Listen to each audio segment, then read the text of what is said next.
tertentu. Nah, itulah politik. Maka orang politik itu tidak bisa sukses kalau tidak bohong. Kan mesti itu. Orang politik itu coba jujur gitu, tidak dipilih. Tapi kalau bohong, pintar bohong, nah itu politikus. Yang bagus. Iya. Yang bisa bersilat lidah. Iya, kalau politik tidak pintar itu tidak bisa jadi orang diplomat kan. Coba diplomat jujur-jujur bicara di luar negeri itu, langsung dipecat sama presiden. Dia harus pintar, pintar bohong, nah baru hebat. Jadi orang politik itu gitu, sebab dia tidak pakai pedoman. Tujuannya di sini bagaimana akal-akalannya supaya sampai kepada dimaksud tuh, bukan pedoman.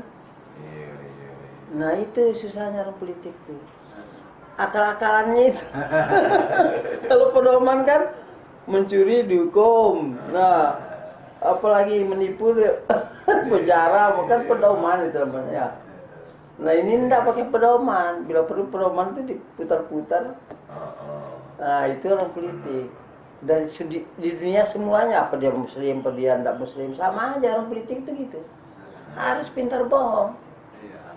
Kalau nggak pintar bohong, tetap nggak sukses, nggak rugi ya. Nah itu, maka saya bilang saya nggak mau ke politik. Iya, saya nggak pernah ikut politik. Bagaimana ini, apa ini, dukung P3 atau apa? Apa PKB? Saya bilang semuanya didukung atau semuanya tidak didukung.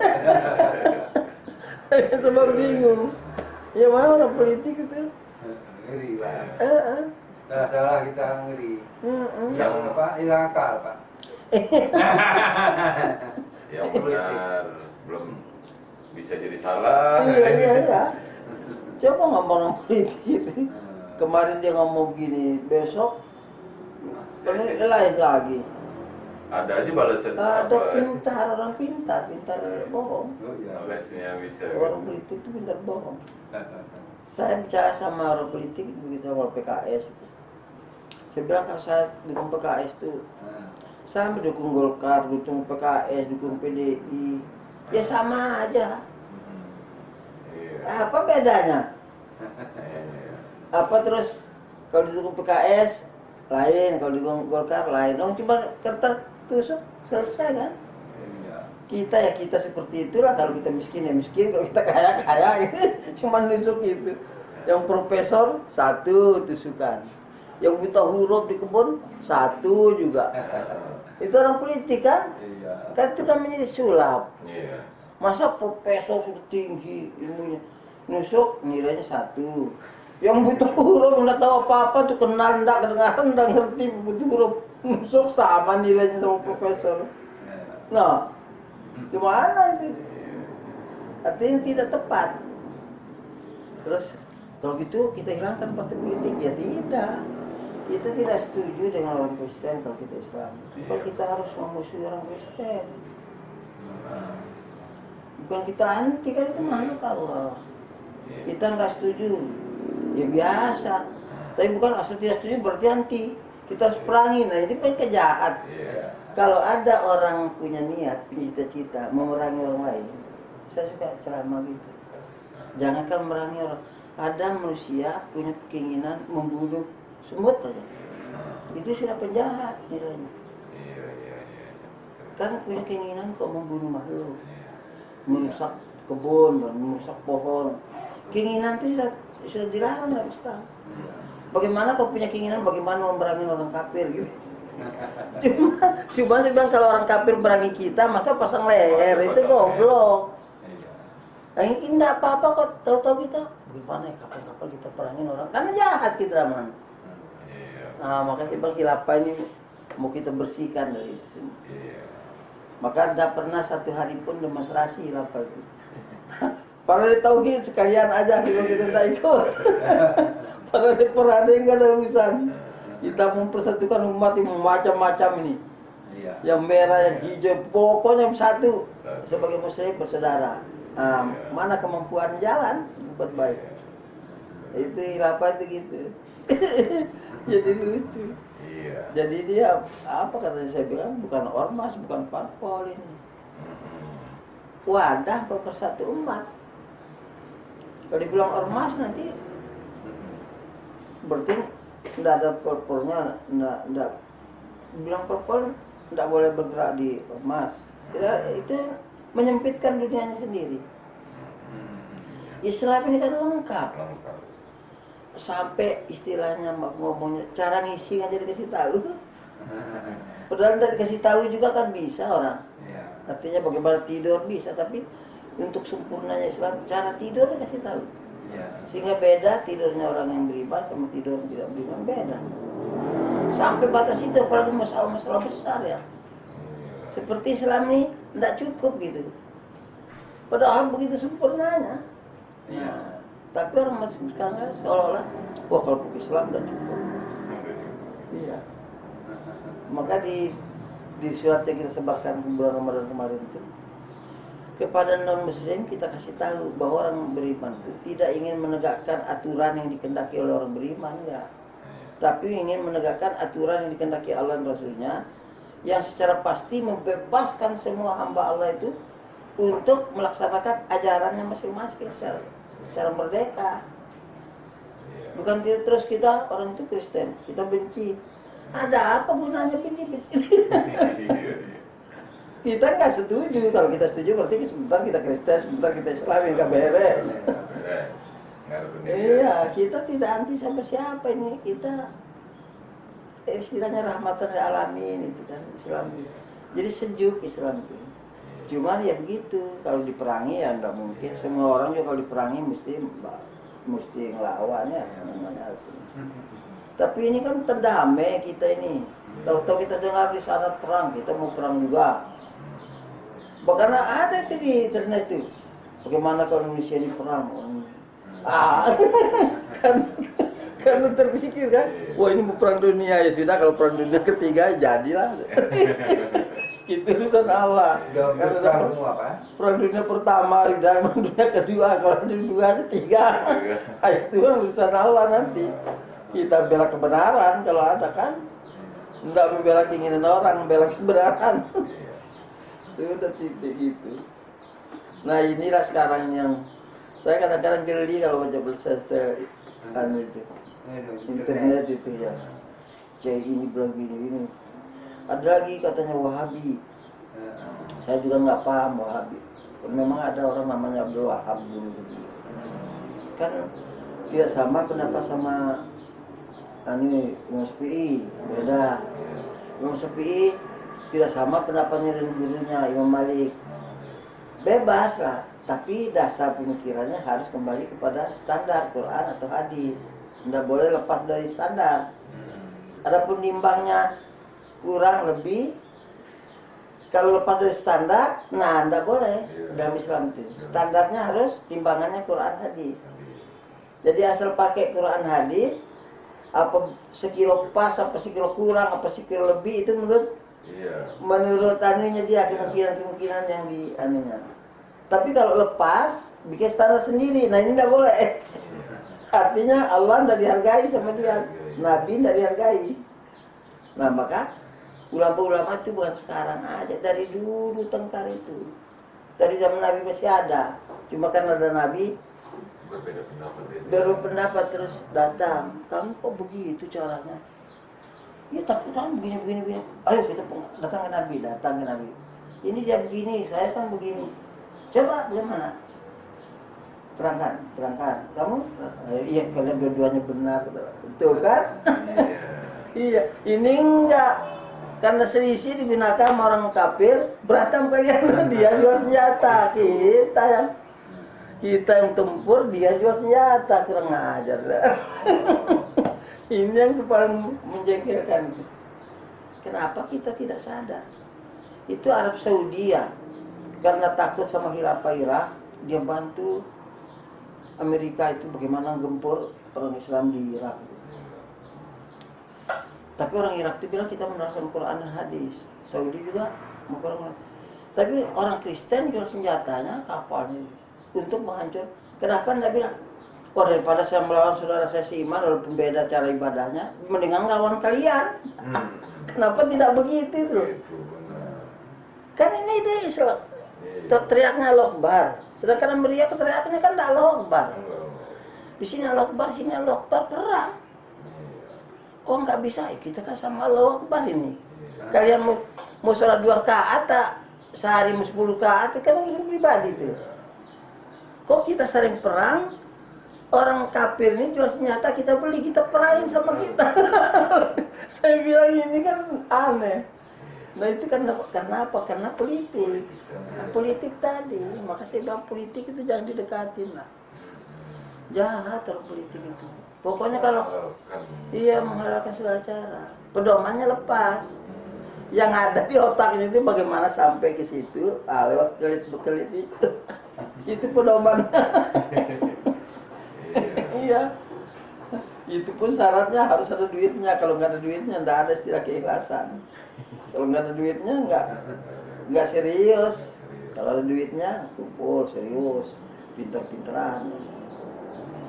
Soal saya dulu waktu masih bujang tuh mimpin Parmusi di sini di Lampung. Bujang dulu Pak. Tahun 67. Parmusi itu. Partai apa tuh Pak? Partai Muslimin Indonesia. Oh. Bubar kan? Dulu. Bulan Bintang. Partai Soekarno. Dulu Masumi dibubarkan Soekarno. Nah ayah saya itu memang Masumi, partai politik juga. Ayah saya itu partai Masumi. Kalau Masumi itu karena istilahnya ya istilah sekarang lah ekstrim atau apa itu dibubarin. Begitu turun Soeharto mengembalikan orang-orang marah di Masumi ini. Ayo dirikan lagi, tapi jangan Masumi, namanya Parmusi. Tetap bulan bintang, gambarnya bulan bintang. Saya coba masih bujang, saya masih mahasiswa. Ya di sini jadi pemimpin tahu karena malu kita masih bujang ya, belum banyak pengalaman. Kok ini gak cocok ya? Akhirnya saya bubarin. Saya bilang, maka saya kalau bicara orang politik tuh, saya ini sudah memimpin di partai politik tuh. Oh itu kedip-kedipnya sudah lain, enggak kedip polos gitu, enggak ada maksudnya di balik kedipnya. Saya bilang wah ini repot, enggak saya bubar beneran. Bubar beneran tuh, hilang. Iya. Saya bilang gergaji rumah pelang-pelang, ngapain tuh partai-partai politik, enggak ada gunanya kita. Maka saya tinggalin. Zaman dulu ya. Iya zaman dulu itu. Wah saya bilang ini kerjaan apa? Muslim. Partai Muslimin dari Masumi katanya. Masumi itu ya malu kita orang-orang dulu bilang baik untuk menegakkan syariat Islam. Jadi kita cocok, barang dilakoni, waduh nipu semua, cari duit, pakai ekonomi, cari popularitas. Iya. Kalau dia dapat popularitas itu nanti dia disanjung oleh orang, walaupun anggotanya sengsara, nggak jadi pikiran. Yang penting dianya dapat, kalau politik. Oh ngeri kali partai. Tapi tidak ada negara yang apa namanya yang sepi dari partai politik itu, sebab sistemnya sistem demokrasi. Kalau sistem Islam nggak bisa lagi. Kalau sistem Islam pokoknya politiknya di Quran hadis, tidurnya di Quran hadis, berumah tangganya di Quran hadis. Jadi menjamin makhluk, bukan menjamin orang Islam, menjamin ini kan bumi ini milik Allah. Kan tidak ada yang bikin pohon tuh. Tutup jadi pohon kan itu Allah semua yang bikin. Gunung itu kan Allah, sampai tanah itu kan Allah punya bikin. Allah bikin itu kan dengan kasih sayangnya, dengan kekuasaannya ya. Allah itu bikin itu, Allah tidak benci. Tapi Allah perintah kita pelihara dia. Lalu Allah turunkan aturan untuk memelihara makhluk itu tadi. Terus kita tidak pakai aturan Allah itu, hancur. Kita pakai aturan kita bikin lah. Sedangkan kita ini tidak pernah bikin bumi, sekepala aja tidak pernah bikin. Ya. Apalagi sak dunia ini. Kan Allah. Lalu kita urus supaya dia selamat, bumi itu seisinya selamat. Pakai aturan yang bikin. Motor Yamaha aja kita tidak pakai aturan yang bikin, ya kita rusak 5 hari. Coba kan kasih bensin di setut terus, ya rusak lah. harus pakai aturan yang bikin. Nah maka sekarang di dunia ini kita tidak bisa selamat, kayak apapun hebat kita. Maka saya tulis dia kemarin itu, sebaran kemarin itu, tidak ada manusia yang kayak apapun dia bisa lebih adil dari Allah, lebih baik aturannya daripada aturan Allah, tidak ada. Artinya kita ini termasuk tidak berpikir kalau merasa aturan kita ini lebih bagus dari aturan Allah, itu termasuk salah berpikir. Nah, itu yang ingin kita kembalikan. So tidak mungkin ini gara-gara aturan Allah orang kafir jadi sempit. Tidak mungkin. Allah yang bikin orang kafir. Allah yang bikin pohon. Ada aturannya. Coba kita menurut hukum Islam ya. Pergi ke hutan, terus kita tebang pohon, kena kita hukuman. Itu ada aturannya. Kenapa ditebang itu? Ada apa? Maksud apa? Tujuan apa? Mencelakakan orang lain apa tidak? Itu dihitung semua. Kalau aturan kita kan enggak. Yang penting ada semirnya. Udah, tebang aja, ada banjir, ada kan. Nah itu aturan manusia kan. Maka saya waktu khutbah tahun lalu itu, contohnya aturan manusia jeleknya kalau dibandingkan dengan aturan Allah. Nah, kalau orang maling, korupsi, mantan gubernur kata KPK itu telah dihukum 5 tahun karena dia telah korupsi sekian miliar, kan gitu. Itu di khutbah Lebaran. Ya. Ada polisi juga ada jalan supaya aman kan. Jadi coba dihukum kata KPK, hukum berdasarkan KUHP, hukum 5 tahun. Sudah akibatnya dia hukum 5 tahun itu, apalagi sudah tua juga sih orang, udah mau pensiun. Dia kamar rumah disiapkan gratis, listrik gratis, makan gratis, tidur gratis, 5 tahun gratis semua. Dia sudah makan uang rakyat miliar sekian. Nah, begitu akibatnya hukum manusia itu. Tapi kalau hukum Allah, orang mencuri dipotong tangannya. Jadi tidak dihukum sehari pun. Cuman dia pergi ke Jepang. Kata orang Jepang, ini mantan gubernur yang maling. Dia orang Jepang bilang begitu. Dia lari lagi ke Jerman. Kata orang Jerman, wah ini mantan gubernur yang maling. Terus KPK-nya bilang, begitu balik ke Indonesia, kata orang Jakarta, ini mantan gubernur maling itu kan, sudah hilang tangan kan. Lalu KPK ngomongkan, Bapak pegawai negeri PNS, siapa yang mau korupsi mulai besok dipersilahkan. Mikir-mikir orang, karena ini ke Jepang dibilang ini, lari ke Malaysia dibilang mikir, tapi ini hukum 5 tahun. Lalu rumah perek, makan perek, semua gratis, listrik gratis, gak enak amat. Jadi kata KPK, awas, siapa yang korupsi akan dihukum berat. Tambah banyak aja. Nah, itulah saya bilang contohnya jeleknya aturan manusia itu. Masa orang Islam tidak mau paham, saya bilang. Kok tidak mau berjuang menegakkan hukum Islam? Ya mau, tapi mukul orang, salah lagi. Ya sesuai dengan ajaran itu lah menyampaikan, biar orang sadar kan. Nah itu. Iya. Kalau orang tidak mau kan kita tidak bisa marah. Hidayah itu dari Allah. Fir'aun itu kan orang jenius itu. Sampai saking hebatnya tidak ada lagi orang seperti Fir'aun sekarang. Sampai mengaku Tuhan dia kan. Saking hebatnya. Tapi kan tidak dapat hidayah. Yang dapat hidayah itu kan sihir kan. Dapat hidayah ikut Nabi Musa. Dia malah melawan. Terus mau diapain? Itu kan kerjaannya Allah. Kita tidak bisa marah-marah. Ya sudah bagian dia itu. Nah yang penting kita tidak diperangi. Jangan merencanakan merangi orang. Merencana memerangi makhluk itu satu kesadisan atau orang rusaan, kejaman. Maka manusia ini kalau tidak pakai iman lebih kejam dari binatang buas. Kalau nggak pakai iman, iya lebih kejam dari binatang buas. Kalau binatang buas kalau mau terkam kambing kan sudah. Ikan nggak dimakan. Nah, tapi kalau manusia ini semuanya. Semua dari pohon, dari akarnya sampai kulitnya, sampai buahnya, sampai daunnya dimakan. Kalau binatang, dari yang jinak sampai yang liar dimakan. Bukan jam manusia itu kan. Kalau nggak ada aturan Allah menjaganya, wah sudah. Habis. Ya hancur-hancuran, mana yang kuat itu yang dapat.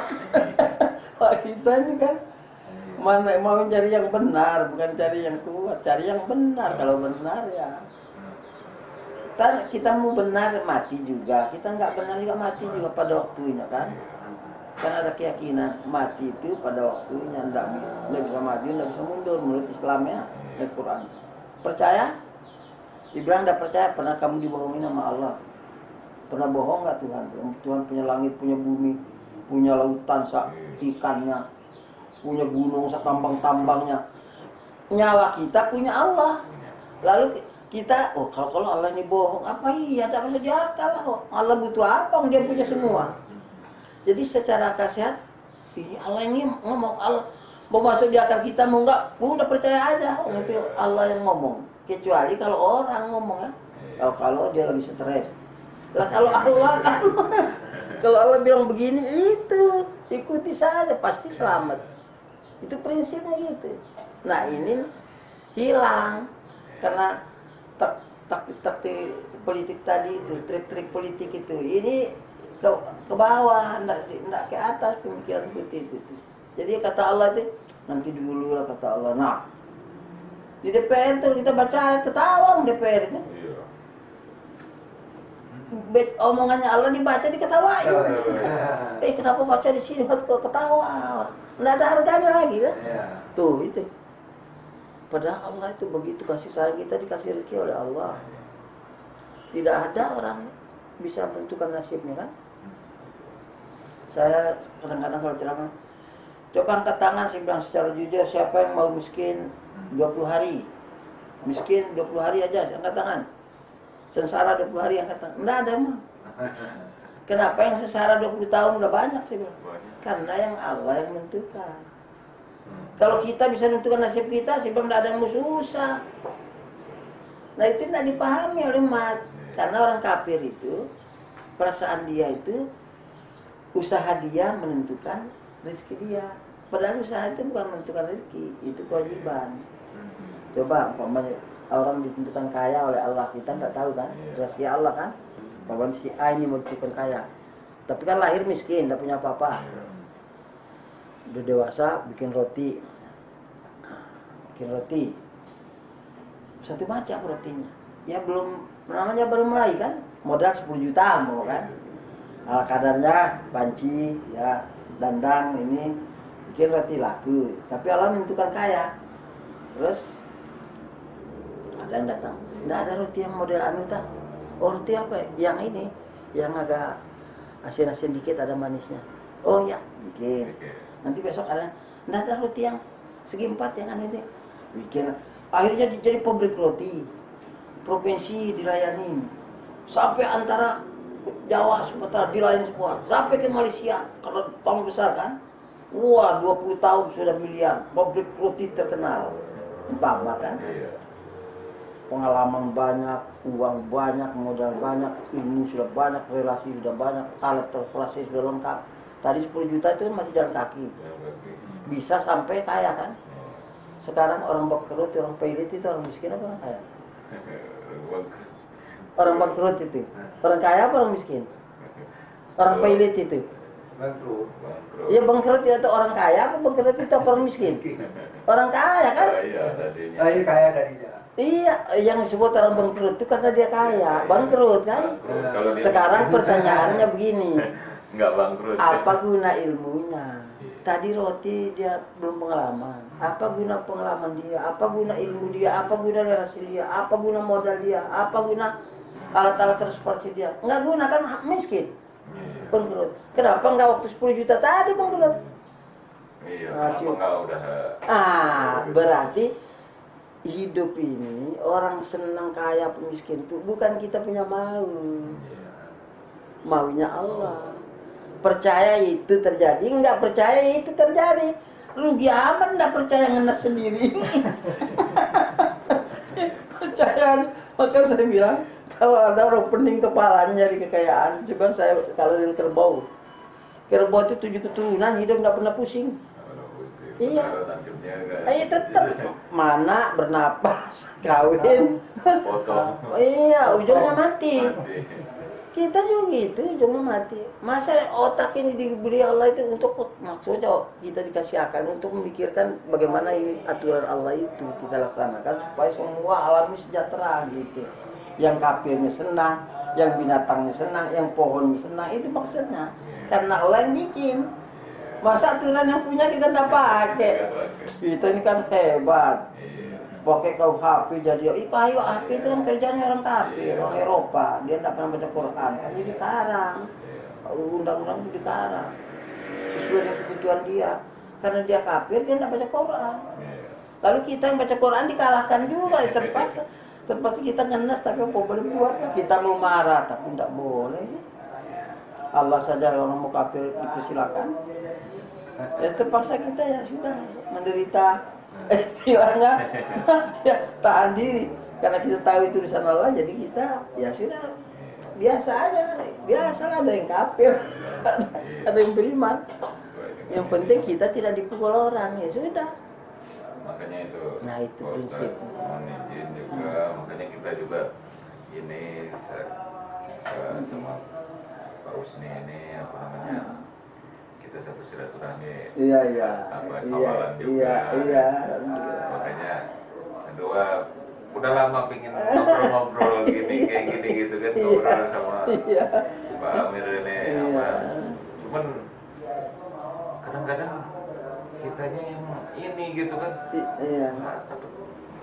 Apa kita nanti betul kata Pak Amir tadi gitu iya, kan. politik Ustaz itu tadi. nanti padahal mungkin kita juga, contoh kita polisi mau main-main ke sini,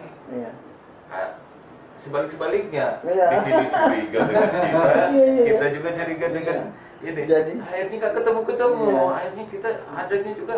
Kenapa? Karena kita nggak dekat. Iya benar. Nggak apa. Jadi 4 bulan yang lalu ya, 3 bulan baru 4 bulan lalu, Kodim datang satu mobil. Komandannya berikut anggotanya, jadi 6 orang dapat cerita dari Kodim. Wah, saya kalau orang tentara, polisi datang ke sini itu paling saya senang, Pak. Masyarakat juga kata Pak Kodim nih, komandan. Masyarakat juga Pak Ustadz. Ya masyarakat juga senang, tapi masyarakat ini susah sih, Bang. Sudah pengecut, mau bicara benar tuh nggak berani. Kalau Pak tentara, Pak polisi saya bilang kalau benar dibicarakan berani. Tapi kalau rakyat nih saya aja mau ngomongnya takut sama tentara, takut sama polisi lah. Saya bilang repot. Jadi kalau tentaranya, polisinya langsung sini, saya senang bermain karena kita mau masuk surga. Terus Pak Komandan mau masuk surga nggak? Islam bukan? Ya Islam. Oh, kalau Islam mau masuk surga kan? Ya. Terus sholat, ya sholat. Bilang sholat itu Allah Maha Besar, Allah Akbar. Terus hukum Allah diinjak-injak, kira-kira Allah Akbar, tapi hukum Allah yang besar kita diinjak-injak, nggak mau dipakai, kira-kira masuk surga nggak?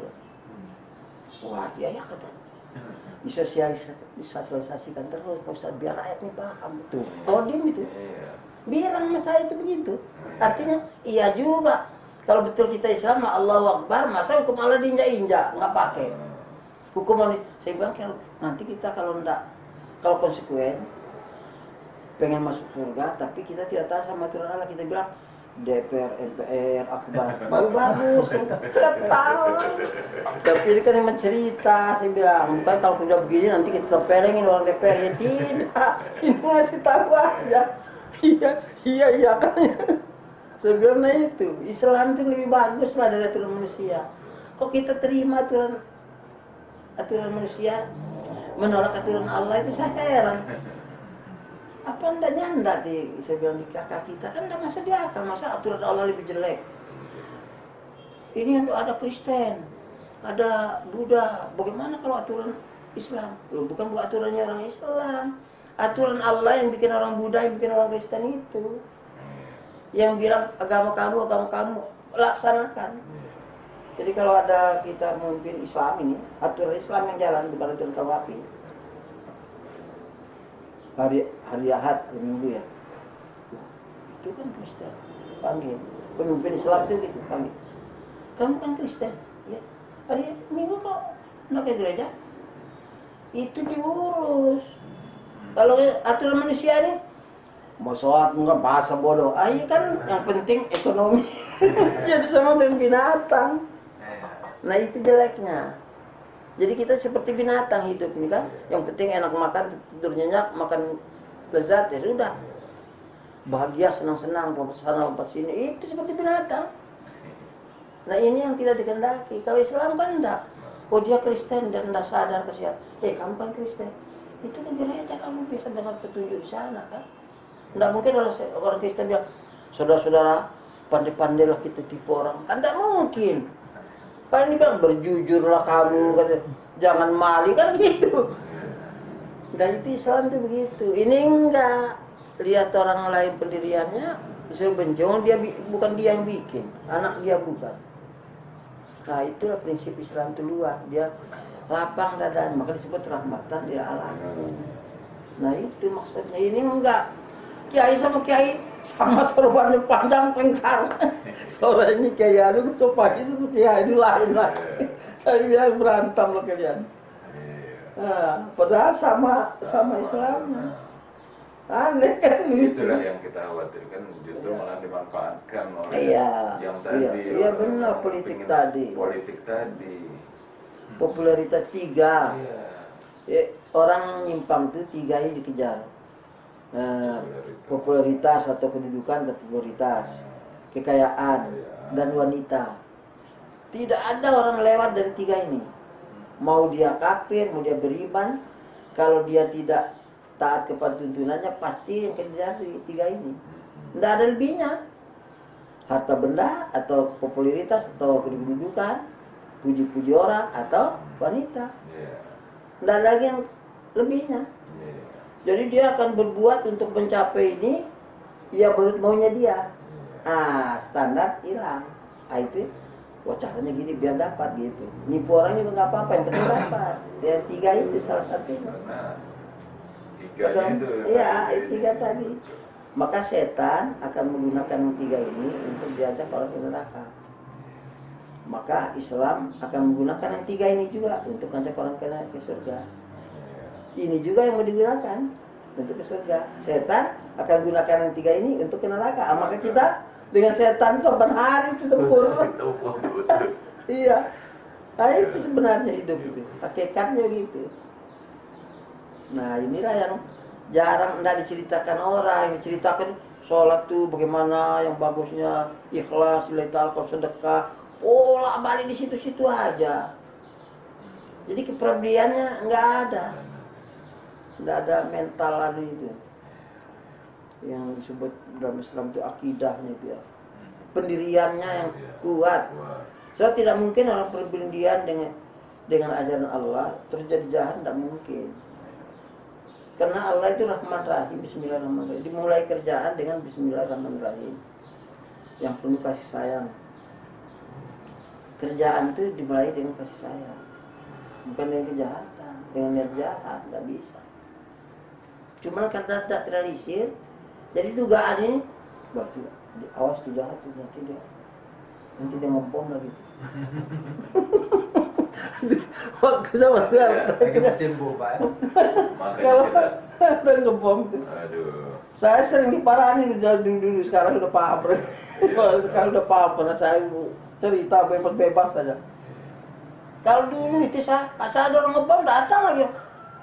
Saya bilang kalian ini capek meriksa rumah saya itu tidak bakal ketemu lah, capek sendiri. Udah aja saya bilang enggak ada urusan apa ngebom. Nah itu zaman dulu itu memang dulu itu kan ada NII berontak sama Soekarno.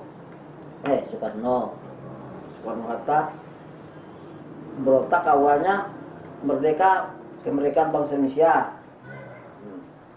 Yang Islam, yang PKI, yang Kristen, yang Buddha, pokoknya bersatu melawan penjajah Belanda, Jepang atau sikat, pokoknya untuk merdeka. Nah, yang mayoritas umat Islam, minoritas Kristen awalnya. Musyawarah lah, bagaimana kita merdeka? Nah, Soekarno karang Pancasila udah 45. Kata yang Islam, tangguh Pancasila, Quran dan hadis saja sempurna. Islam itu sampai kita tidur, kita bangun, kita nikah, kita berumah tangga, kita bernegara, dia atur semua kok. Kenapa pakai Pancasila 45? Wah, ini di anu oleh luar negeri, di backing keadaan lemah, menanglah Soekarno Hatta. Akhirnya jadi pemberontakan. Jadilah pemberontakan ini itu. Asalnya gitu tadinya. Mestinya kalau belum bisa kompromi, coba diulangi lagi. Ini enggak, karena namanya orang perang, enggak setuju perang lagi.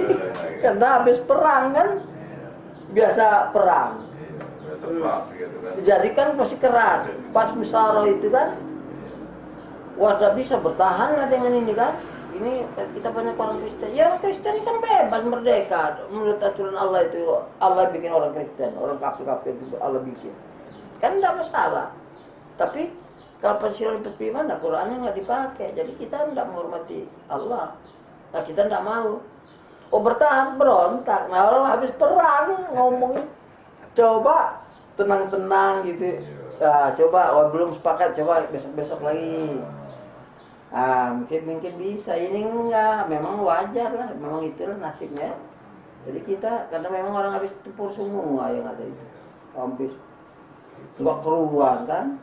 Namanya Iya, jadi kalau emosi memang masih sama-sama nggak ada ini. penengahannya, nggak ada. Akhirnya dia buyar. Padahal Masya Allah kalau pakai aturan manusia ini nggak akan sempurna lah. Mana ada sempurna manusia itu, serba salah ada aja walaupun sudah baik. Kadang-kadang baik ya, tapi tidak, kemungkinan salah juga banyak. Tapi kalau Allah tidak mungkin. Jadi belum tentu juga kita bisa berbuat adil dengan aturan Allah itu. Tapi mungkin adil. Tapi kalau aturan manusia tidak bisa, mesti kita zalim, pasti. Supaya orang Irian pamannya. Di hutan Irian itu ada emas. Orang Jakarta, bapak-bapak kita itu udah kenyang-kenyang itu dengan emas orang Irian. Kalau dalam Islam itu haram.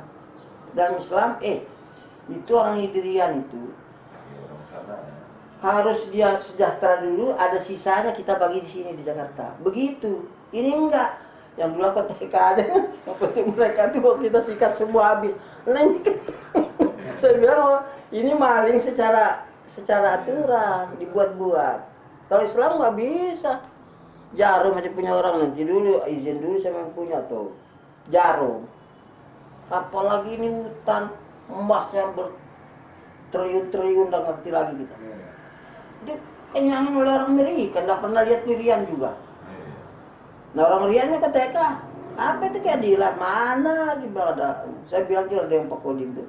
Coba Pak Kodim pikir. Iya kata. Ya itu semuanya koruptor tuh, orang politik pada jahat tuh. Iya gitu. Ya kita nih polos. Polos. Jadi kita ini, Pak Ustadz, untuk apa ini kantor pusat kita ya? Iya, untuk sedunia di sini. Iya. Karena ini kan ulama di dunia ini banyak, yang tamat Mesir, tamat Medina, macam-macam kan. Di sekolah di Oxford, pintar-pintar banyak. Terus Allah bilang orang beriman itu wajib bersatu. Sebenarnya tidak usah kita tahu Allah, akal sehat saja. Walaupun orang tak beriman, tidak pernah orang berpecah belah kalian, nggak ada. Karena itu irasional kan. Nah begitu juga Islam yang lebih sempurna. Haram kalian berpecah belah, wajib bersatu. Perintah Allah. Terus datang Kiai Haji Ahmad Dahlan. Kalau gitu bukan dia karena tidak ikhlas, saking ikhlasnya, tulus ikhlas dia untuk persatukan umat ini. Baiklah saya bikin Muhammadiyah. Katanya kan gitu. Datanglah Imam Hasyim Asy'ari. Oh saya juga dengan tulus ikhlas, mudah-mudahan sama si ahli surga, mau persatukan umat juga, bikin NU. Kan? Nah, datang Imam Surkati, bikin Irsyad. Dengan ketulusan mereka, dengan kiai mereka, dengan ilmu mereka yang sudah dalam. Datang Hasan Bandung, bikin Persis. Kan banyak-banyak. Pertanyaannya, Allah menyuruh kita bersatu. diutus nabinya mempraktekkan bersatu. Apa kita tidak dikasih tahu cara bersatu itu? Ya mesti dikasih tahu. Kan akal. Apa Nabi pernah bikin Muhammadiyah? Apa Nabi pernah bikin NU? Kan enggak, gara-gara kalian karang sendiri akhirnya bukan bersatu, malah kontok-kontokan tuh. Coba ikut Allah. Katanya Allah diutus Nabi dan Nabi Adam sebagai khalifah fil ardi. Nabi Adam itu kan dijadikan khalifah di bumi. Anak cucunya banyak, ingin dikasih tahu ajaran Allah, maka salah satu di antara anak cucu khalifah ini diangkat pertamanya Nabi Adam sebagai khalifah, sebagai nabi. Khalifah Adam ini diangkat sebagai nabi menyampai Allah, kasih tahu anak cucumu begini. Mati dia belum sempurna, ayat Allah. Angkat lagi Nabi Nuh, diangkat jadi nabi. Tapi anak cucu khalifah tadi kan, tambah banyak, kasih tahu ajaran, belum sempurna ajarannya, mati. Nabi Ibrahim disingkat Nabi Musa, Nabi Isa, sampai Nabi Muhammad. Setelah Nabi Muhammad katanya Allah, sekarang sudah sempurna agama. Nah, sudah lengkap, udah beres semuanya. Jadi tidak perlu Nabi lagi kan? Nah, maka Nabi cukup 25 aja. Nabi yang lain tidak perlu lagi, sudah sempurna. Nah, jadi kita bertanya, siapa yang melanjutkan kepemimpinan Nabi tadi? Nabi bilang, ya masa kembali ke jin. Tadinya kan khalifah, ya balik ke khalifah lagi. Dan itu rasional sih. Masa kalau gitu malaikat yang mimpin, lo kan udah cocok, khalifah kayak ini. Ya khalifah lagi lah. Rasional kan? Nah, Nabi juga bilang gitu. Artinya setelah aku ini khalifah. Di atas jalan anak Ibtidaiyah juga paham, ya ada khalifah. Kok ditinggal? Saya tunggu itu. 20 tahun mana kalau ada khalifah. Padahal nggak mau, yang kita pintar itu nggak pernah. Sudah saya bilang saya sendiri aja jadi khalifah. Udah. Kalau kalian ke neraka semua sedunia, biar saya sendiri aja ke surga. Nah ujungnya gitu. Maka saya umumkan khalifahan itu. Karena nunggu orang kita pintar tuh. Wah, bagaimana nanti kita diserang oleh Eropa, nanti kita belum punya kekuatan ini. Ngapain bikin kekuatan? Nabi itu sendiri aja kok. Ditunjuk Allah itu dengan rombongan 1000 orang baru bisa jadi nabi, enggak. Sendiri aja dibilang orang gila, jadilah. Nah saya begitu awalnya tadi. Nunggu orang pintar ini nggak ada jadi-jadinya. Bahkan diajak berpolitik orang kan. Cari popularitas. Ceramah template. Pikirnya kan enak, enggak berdagang lagi, pokoknya makannya enak. Waduh. Kalau ngedeketin Pak Ustadz ini, wah ini masanya banyak nih. Jadi saya ceramah di Banjarmasin, kira-kira 10 tahun yang lewatnya. Masjid pertama Masjid Jambi itu ceramah. Ada profesor siapa itu orang Jawa Tengah itu, tampil masjid. Saya bawa apa ini? Saya cerita sejarah, secara rasional, ayatnya jelas kan. Saya bilang, saya minta dibantah. Kalau bisa dibantah, kumpul, khusus tamu masjid bukan umat, coba musyawarah, saya hadir, dibantah. Kalau bisa dibantah. Oh bagus, sudah. Pindah kita, selamat. Ada selamat template-nya kan? Apa ini saya bilang? Ini biasa Pak Ustadz. Biasa bagaimana sih Mas? Saya belum tahu apa ini. Bayar ceramah saya. Kemurahan kalau bayar ceramah saya. Sudah balikan ke panitia aja. Tidak usah saya. Saya tidak diwajibkan Allah. Kalau saya tidak mampu, saya diwajibkan Allah untuk kemampuan saya. Kalau mampu saya cuma di kampung saya saja saya ngomong. Jadi tidak diwajib di luar kemampuan. Ya sudah tidak usah dibayar. Haram saja. Pindah ke masjid 2. Besoknya. Begitu lagi, pindah ke masjid 3, hari ketiganya tersebar di Kalimantan, di Banjarmasin di 10 tahun yang lewat. Ada kiai sekarang nggak suka duit. Saya bilang soalnya banyak-banyaknya ini orang komoditinya itu ayat, bukan jual kangkung kayak jual apa kayak buku kayak. Masa ayat jadi komoditinya dia, jadi dagangan dia. Iya di Batu Putu itu. Kan kalau di Batu Putih naik motor bisa dibonceng sama parasit. Kira-kira 15 tahun yang lewat lebih kurang tuh. Sebelumnya ke Kalimantan. Batu Putih Mauludan. Saya datanglah Mauludan, namanya Mauludan lah kampung, laki perempuan penuh begitu kan. Saya ceramah. Apa ini sih bang? Amplop apa ini? Biasa pusat. Ya apa biasanya apa? Ya terima kasih. Saya bilang, bukan kamu bayar ceramah saya tadi? Oh tidak Pak Ustaz. Oh jadi betul-betul karena apa? Karena terima kasih. Apa? Coba bahasa terima kasih. Saya ngomong kan saya dapat pahala. Sekalian mendengar, saya dapat pahala dibayar Allah. Ya anulah, terspot. Oh, Pak Rasid, tadi habis bensin berapa liter? Ya paling seliter sih di pulang kerja. Ya sudah bayar transport seliter sama yang banyak saya. Ini udah biasa Ustaz. Ya biasa sama ini bayar ceramah apa tidak? Bukan. Kalau gitu saya tanya sih. Nanti bulan depan kan saya orang inilah. Nanti saya pakai baju ini juga sih. Datang bulan depan. Saya nggak ceramah, saya dengar orang ceramah. Kamu kasih duit nggak? Ya. Nah berarti kamu bayar ceramah ini sebelum balikin. Iya gitu. Saya bilang inilah ulama-ulama ini sukanya. Kenapa dia tidak jual tanah atau batu tadi jual tuh kan? Jual ayat. Iya ayat dijual. Nah itu padahal itu kewajiban kan?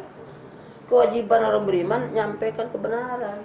Nah gara-gara ginilah akhirnya ya itu. Semuanya cari dunia tadi yang tiga itu. Bukan cari ridho Allah lagi. Cari yang tiga itu. Hancur dia. Nah kita mencari ridho Allah. Maka kalau yang curiga-curiga itu sudah berapa puluh tahun nih saya bilang. Sudah 18 tahunan. Pernah nggak 1 jam demonstrasi? Pernah dengar nggak Ikhwanul Muslimin? Nggak pernah. Yang ngajak mau banyak. HTI itu sekali demonstrasi. Khalifah ini bagaimana?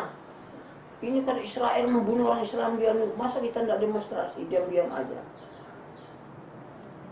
Ya sebab maklum keadaan sekarang itu orang lagi mikir yang lain sebenarnya. Mikirin soal Israel, kita tidak juga menghadapi Israel. Cuma teriak-teriak, hasilnya juga nggak ada, percuma.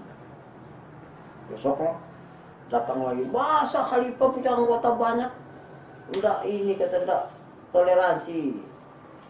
Saya bilang, saya jawab ya yang tapi terus tuh MMI lagi, terus ini lagi, itu parah di tauhid lagi. Bertubi-tubi kita diskreditkan pokoknya karena kita tidak ikut. Saya bilang, ya kalau gitu mulai besok saya mau ikut. Nah begitu, tapi ada syaratnya semua. Syaratnya apa? Kalau saya Ikhwanul Muslimin mengerahkan anggota ikut demonstrasi, ngomongnya apa? Begitu yang diomong itu sebenarnya konsekuen. Begitu ada yang menghalangi, kita bunuh yang menghalangi itu sehingga kita mati semua, tidak boleh mundur. Atau kita dibunuh semua, atau kita bunuh orang yang menghalangi kita itu. Itu syaratnya sih. Kalau kita demonstrasi semprot air, selari sih bilang, nggak takut basah, ngapain sih percuma, tanggung. Bagaimana syaratnya besok mau dikerahkan? Wah jangan kalau begitu. Nah kalau gitu kita jangan ngajak-ngajak di lapas. Sampai sekarang nggak pernah ada orang ngajak di lapas. Ini udah mikir syaratnya gitu saya bilang. Kalau dihalangin orang kita perang dia bilang. Ngomong kosong dia bilang. Nah jadi kita tidak mau ngomong kosong. Kita mau ngomong yang baik, orang terima. Alhamdulillah orang nggak terima kita sabar. Kita tidak paksa orang suruh beriman. Siapa yang paksa orang suruh beriman? Allah aja enggak. Itu dia sendiri, iya kan di sini. Kecuali kalau gara-gara kamu kafir saja jadi ahli neraka ya lain kita pukulin dia. Oh, ini enggak ini. Hidayah juga ya. Iya hidayah itu urusan Allah. Iya. Enggak karena pintar orang hidayah itu, karena kebersihan yang Allah tahu ya. Itu bila budak itu Abu Jahal pemimpin Quraisy, orang ahli syair, ahli bahasa. Bila itu budak bisa dijual belikan. Tapi yang dapat hidayah Bilal bukan ya Abu Jahal. Rompaknya juga kedengaran. Itu. Jadi bukan pintar-pintaran hidayah itu urusan Allah, kita tidak tahu rahasianya. Paling-paling kita mendengar mungkin kebersihan lihat orang itu, ketulusannya. Kalau kita main-main, Allah juga tahu. Dia main-main. Allah tahu sih. Allah yang bikin. Iya. Jadi kita ini polos-polos saja.